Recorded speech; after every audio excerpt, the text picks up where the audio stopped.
Live? Alright. Hey, this is Nate Kern. We're live from Barber Vintage Festival. We're wrapping up what I feel is a really good weekend. I think it could have been better with just a little more preparation, but I can't thank enough.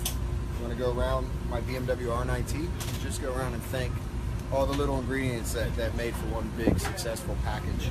So first and foremost, BMW R9T, a lot better than just a nice, coffee shop bike, and does a lot more versatile than people think. Brentuning.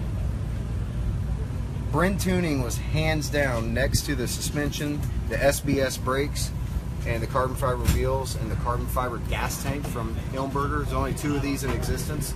The Brentuning Flash for my ECU got rid of all the EPA parameters, and the timing doesn't change once it gets hot, 1-to-1 throttle, but we raised the rev limiter 1,000 RPMs, and it's just cuts out 40% of my shifts. So I can't thank Brentuning enough, Brendan, for just giving me something that I wasn't skeptical about. It's just I've never